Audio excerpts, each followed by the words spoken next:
दोस्तों, आज के इस वीडियो में हम लोग जानेंगे कि गरुड़ भगवान विष्णु का वाहन कैसे बने।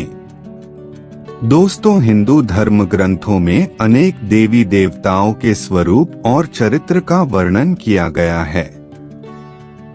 प्रत्येक देवी देवता का उनके स्वरूप, आचरण और व्यवहार के अनुरूप ही उनका वाहन होता है। हर देवता अपने वाहन के माध्यम से प्रकृति के एक विशिष्ट गुण का प्रतिनिधित्व करता है।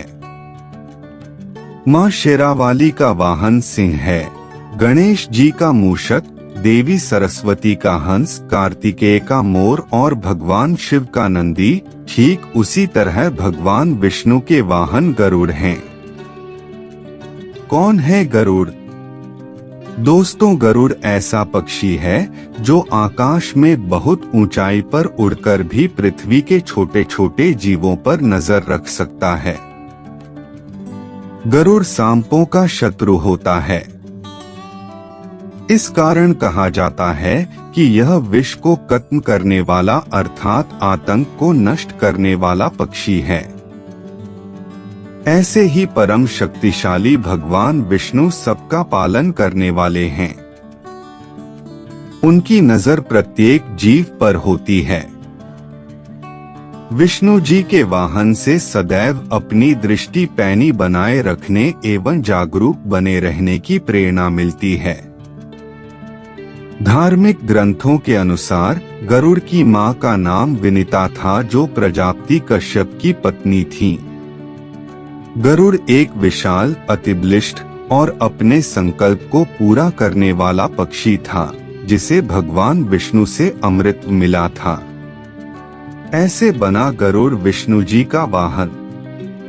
दोस्तों, पौराणिक कथा के अनुसार स्वर्ग में देवताओं ने युद्ध करने के बाद जिस अमृत कलश को असुरों से प्राप्त किया था, गरुड़ ने उसे देवताओं से छीन लिया था, क्योंकि इससे वह अपनी मां को सांपों की मां कद्रू की दास्ता से मुक्ति दिलाना चाहते थे। कद्रू ने यह प्रस्ताव रखा कि यदि तुम मेरे पुत्रों के लिए अमृत ला दोगे तो तुम्हारी मां दासत्व से मुक्त हो जाएगी। इसके लिए गरुड़ स्वर्ग पहुँचे और देवताओं की सुरक्षा व्यवस्था को भंग करके अमृत लेकर उड़ गए। सभी देवताओं ने अमृत कलश को बचाने का खूब प्रयास किया, लेकिन गरुड़ अपने मुख से अमृत लेकर उड़ गए। गरुड़ अमृत कलश लेकर कद्रू के पास पहुंचा और उससे बोला, माते, अपनी प्रतिज्ञानुसार मैं अमृत कलश ले आया हूं। अब आप अपने वचन से मेरी माता को मुक्त कर दे। कद्रू ने उसी क्षण विनिता को वचन से मुक्त कर दिया और अगली सुबह अमृत नागों को पिलाने का निश्चय कर वहां से चली गई। रात को उचित मौका देखकर इंद्र ने अमृत कलश उठा लिया और पुनः उसी स्थान पर पहुंचा दिया। दूसरे दिन सुबह नाग जब वहां पहुंचे तो अमृत कलश गायब देखकर दुखी हुए। उन्होंने उस कुशा को ही जिस पर अमृत कलश रखा था चाटना आरंभ कर दिया, जिसके कारण उनकी जीभ 2 हिस्सों में फट गई। गरुड़ की मातृभक्ति से प्रसन्न होकर भगवान विष्णु गरुड़ के सम्मुख प्रकट हो गए और बोले, मैं तुम्हारी मातृभक्ति देखकर बहुत प्रसन्न हूँ पक्षीराज। मैं चाहता हूँ कि अब से तुम मेरे वाहन के रूप में मेरे साथ रहा करो। गरुड़ बोला, मैं बहुत भाग्यशाली हूँ प्रभु, जो स्वयं आपने मुझे अपना वाहन बनाना स्वीकार किया।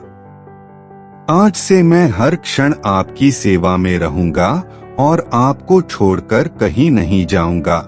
इस तरह उसी दिन से पक्षीराज गरुड़ भगवान विष्णु के वाहन के रूप में प्रयुक्त होने लगे। तो दोस्तों, अगर आपको हमारे द्वारा दिया गया जानकारी अच्छा लगा हो तो वीडियो को लाइक और चैनल को सब्सक्राइब करें और अपने दोस्त को शेयर करें। धन्यवाद।